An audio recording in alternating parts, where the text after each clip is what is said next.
शंकराचार्य जी तक है, भक्ति आंदोलनों से उसका संबंध है।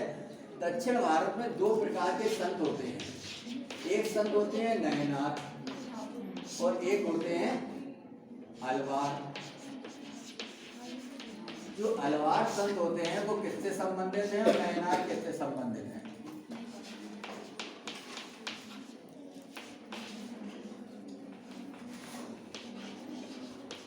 विष्णु और शिव से यहाँ संबंधित है, कुछ वहाँ ये संप्रदाय की बात है। ठीक, धार्यते थी धर्म, धर्म वह है जिसको हम धारण कर सकें, जो हमें अच्छी बातें धर्म की लगती हैं, जो हम धारण कर सकते हैं। मन हुआ हमें अच्छा लगेगा मूर्ति पूजा करेंगे, नहीं अच्छा लगेगा नहीं करेंगे।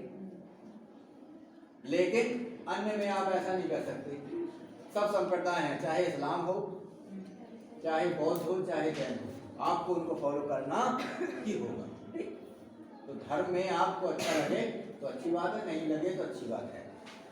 ट्विंकल ट्विंकल लिटिल स्टार ये किसने लिखा है? आउलर बंदर वार, ये लिखा किसने है? किसके है ये? ब्रिटेन के एक राइटर हैं जो मैसूर में रहते हैं, उनके द्वारा ये बहुत सारी कविताएं लिखी गई हैं। उनसे जब एक बार पूछा गया कि आपने ईसाइयत क्यों छोड़ी, क्रिश्चियन को छोड़कर आप सनातन धर्म में क्यों आए, तो उन्होंने कहा कि मैं जब विजिट करने के लिए आया और विजिट करने के बाद मुझे पता चला तो सनातन धर्म में राम को पूजना है, राम को पूजो, राम अच्छे नहीं लग रहे देवी को पूजो, देवी अच्छी नहीं लग रही किसी को ना पूजो, योग साधना करो। तो ये बात हमें बहुत पसंद आई। अन्य धर्मों में ये बात नहीं है। ठीक है, तो ऐसे ही हमने आपको एक बात बताई कि यहाँ ये संबंध भागवत धर्म से संबंधित है। और भागवत धर्म का जो, हालांकि वो बहुत पहले से चल रहा है, लेकिन उसका जो प्रचार किया, अगर हम बात करें तो होलियोडोरस नाम का एक मंत्री बैक्टीरिया का था, वो भारत आया था। अब बताओ होलियोडोरस कौन था? चलो पीछे बताओ, क्या नाम है बताओ सबसे पीछे। हाँ,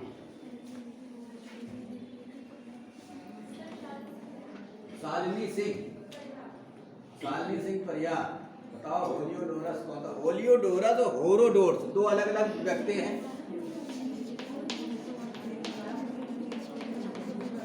एक इसमें इतिहास का जनक है और हम होलियोडोरस की बात कर रहे हैं। ठीक, बताओ ग्रेस कहाँ है? किसके पास है? टेलर के पास है। तो उठाने नहीं गई क्या? उठा लाओ उसको, ऐसा ना हो किसी दिन आपको चाचा बना ले। हाँ, बैठ जाओ। तो होलियोडोरस, ठीक, इस पर एक आज की परिस्थिति और उस समय की परिस्थिति से संबंधित एक कहानी है। उस कहानी को पर थोड़ा सा विचार करेंगे, उसके बाद हम वैष्णव धर्म की तरफ चलेंगे। अगर हम प्रारंभिक स्थिति की बात करें तो प्रारंभिक स्थिति में जो शंकराचार्य जी का जो जन्म है वो जन्म 788 के करीब माना जाता है। लेकिन कुछ भारतीय मत है, तो भारतीय मत बात मत करो, भारतीय मत है, वो भारतीय मत ये मानता है कि इनका पहली शताब्दी से लेकर चौथी जो कुछ पुस्तकें आदि शंकराचार्य जी की रिटन की कुछ पुस्तकें ऐसी हैं जिनमें पहली 100 से लेके और 400 के बीच में, 100 एडी से लेके 400 एडी के बीच में वर्णन है। तो विद्वानों का ऐसा मानना है कि आदि शंकराचार्य उस समय हुए और कोई शंकर नाम का भी व्यक्ति इस दौरान भी हुआ जिसके नाम से वो डिटेल लोगों ने रख ली। ठीक, अब यहां पर अगर हम देखें तो बौद्ध धर्म, हमने आपको बताया था कुमार भट्ट जो थे वो बौद्ध धर्म में दीक्षित हो गए थे जबरदस्ती। उस समय बौद्धों का इतना अधिक प्रभाव था कि सनातन धर्म विलुप्त की स्थिति में आ गया था और जो लोग निचले पायदान के थे वो निचले भी रह गए। ठीक, तो जो बौद्ध धर्म की उस समय बहुत स्थिति थी, बौद्ध धर्म की अगर स्थिति की बात करें तो एक ऐसा चरम आ गया था कि लोगों ने जबरदस्ती भी बौद्ध धर्म लेने के लिए प्रेरित किया हुआ। अगर हम यहाँ पुष्यमित्र शुंग की बात करें, जिसका शासनकाल 150 बीसी के बाद रहा। पुष्यमित्र शुंग ने बृहदत्त को मार दिया था, जो मौर्यों से संबंधित थे, और मौर्यों की जो निरंकुशता थी, वो निरंकुशता पुष्यमित्र शुंग को, और पुष्यमित्र शुंग के बाद उसका पुत्र जुसेश, जुसेश के बाद उसका पुत्र वसुमित्र। जुसेश पटना में शासन करता था और वसुमित्र विदिशा में। होलियोडोरस विदिशा ही आया।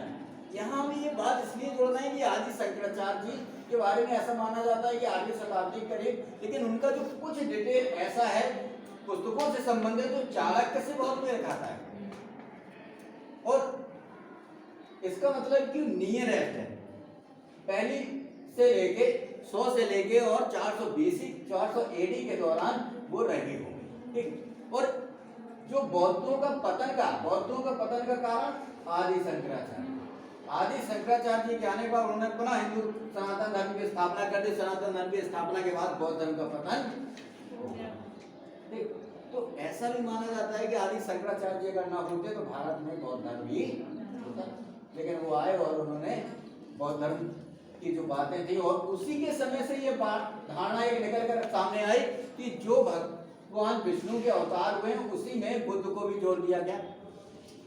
ये इसलिए जोड़ दिया गया है कि वो सनातन धर्म का ही पार्ट। अगर हम देखें तो जो महात्मा बुद्ध ने जो बातें बताई वो बातें सांख्य दर्शन से संबंधित हैं, ठीक है। तो यहाँ अद्वैत को जो हम जोड़ रहे थे आदि शंकराचार्य जी को, इसके बाद जब 100 से लेकर 400 बीसी के दौरान जब वो शायद रहे होंगे, या 800 के करीब मत है, लेकिन 100 से 400 के बीच, तो 420 में गुप्त संवत लगा। 420 में चंद्रगुप्त प्रथम के द्वारा गुप्त संवत चलाया गया, घटोत्कच चंद्रगुप्त प्रथम, ठीक। गुप्त संवत चलाया गया, और गुप्त संवत से वहां पर वो लोग बौद्ध से संबंध नहीं था उनका। इसका मतलब कि बौद्धों का कहीं ना कहीं पतन हो चुका होगा, और चल रहा था, ऐसा नहीं कि नहीं चल रहा, चल रहा होगा, लेकिन जो प्रभाव था वो प्रभाव कम हुआ होगा। पुष्यमित्र शुंग ने ये आदेश जारी कर दिया था कि यदि आप एक बौद्ध को मारते हैं तो हम आपको 100 स्वर्ण मुद्राएं देंगे, और लोगों ने मारना शुरू कर दिया, ठीक, बहुत सारे। तो यहाँ से उसी दौरान जो हमने आपको बताया कि भागवत धर्म की शुरुआत की बात और प्रचार की अगर की बात करें, तो यहाँ पर पुष्यमित्र शुंग का पुत्र जुसेश पटना में शासन करता था, और उसका जुसेश का पुत्र पुष्यमित्र शुंग का नाती विदिशा में वसुमित्र नाम का शासन था। यहाँ से एक व्यापारी मंडल Bactria, Uzbekistan, Kazakhstan, Asia Minor के समीप है। उस समय वो भाग चंद्रगुप्त मौर्य के हिस्से में रहे होंगे, लेकिन बाद में वो टूट गए होंगे, ठीक। तो बैक्ट्रिया में वो प्रतिनिधि मंडल गया था, वहां पर उसका अपमान हो जाता है, और अपमान होने के बाद वो वहां के राजा से इस बात को कहता है, लेकिन राजा उस बात पर ध्यान नहीं देता। और वो प्रतिनिधि मंडल पुनः जब भारत लौटता है, तो भारत में वो पटना में जुसेश के सामने अपनी बात रखता है। अगर आज के नेताओं के सामने बात रखते हैं तो कहते हैं अरे क्या है, तुम्हारा कोई वजूद है, एक वोट है आपके पास, हमें तो मोदी नहीं जिता। लेकिन उस समय की परिस्थिति ये बात जब जुसेश के सामने रखी गई, तो अगर हम शुंगों को देखें तो शुंगों में निरंकुशता मौर्यों से प्रभावित थी, और राष्ट्रभक्ति भी मौर्यों से प्रभावित थी। तो जुसेश इतना क्रूर था कि उसने एक ही सेंटेंस में जवाब दिया कि ये आपका अपमान नहीं, संपूर्ण भारतवर्ष का अपमान है, सेना तैयार की जाए। और उनके पास मौर्यों की सेना थी 1 लाख हाथी, 60,000 घोड़े, 20,000 रथ जिसमें 4 तीरंदाज चलते थे, और 6,20,000 की पैदल सेना। उस समय की सबसे बड़ी सेना है विश्व की, और उसने सेना को चलने के लिए कहा। ये बात जब बैक्ट्रिया गई, तो बैक्ट्रिया का जो राजा था वो खुश हुआ, उसने कहा चलो आ जाएंगे देख लेंगे।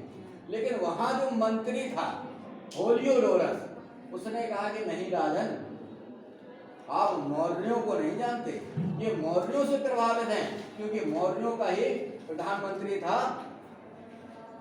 सेनापति था पुष्यमित्र सुम। तो मौर्यों का प्रभाव इनके ऊपर और मौर्यों की तरह निरंकुश हैं। यदि जुसेष्ट आ गया तो आपका तो राज्य, जितने बीच में राज्य बढ़ते जाएंगे सबको मृत्यु दंड देगा और जला देगा सबको। तो वहां पर वो लोग घबराते हैं।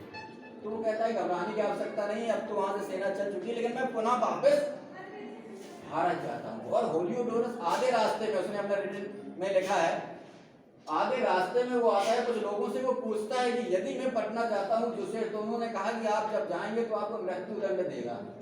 वो किसी की सुनेगा ही नहीं। तो आप ऐसा करिए, उसका पुत्र विदिशा में शासक है, आप विदिशा जाइए। वो थोड़ा सा समझता है। और विदिशा में जब वो वहां पर जाता है, विदिशा में उसके बीच और पुष्यमित्र सुम के बीच, सॉरी वसुमित्र के बीच शास्त्रार्थ होता है। उस दौरान वो कहता है कि महाराज जो आपके यहाँ अपमान हुआ है, उस अपमान का हम धन देकर चुका देंगे। तो पुष्यमित्र नाराज हो जाता है और वो मारने ही वाला होता है। उसी दौरान वो वाक्पटु था, बोलता है कि आपकी ये रीति है और हमारी रीति अलग है। तो वहां पर पुष्यमित्र बोलता है कि हमारे यहाँ अपमान का बदला जो है वो रक्त और मज्जा से चुकाया जाता है। होलियोडोरस के आने के बाद ही भागवत धर्म की शुरुआत, और वहीं से विष्णु से संबंधित जो चीजें थी वो चीजें एकदम ग्रो करने लगी। यहाँ पर दो संप्रदाय दक्षिण भारत में, नयनार और अलवार, परीक्षा की दृष्टि से मोस्ट इम्पोर्टेंट है, सुपरटेट जैसे एग्जामों में आ चुके हैं।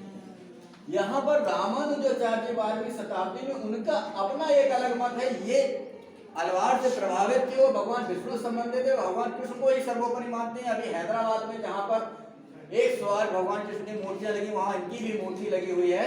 तो वहां पर इनका प्रभाव भगवान कृष्ण से संबंधित। अब यहाँ पर विशिष्ट शब्द आया, आपको दिखाई दे रहा है विशिष्ट शब्द, विशिष्ट, और ये आ है विशिष्ट अद्वैत। अद्वैत आप समझ चुके।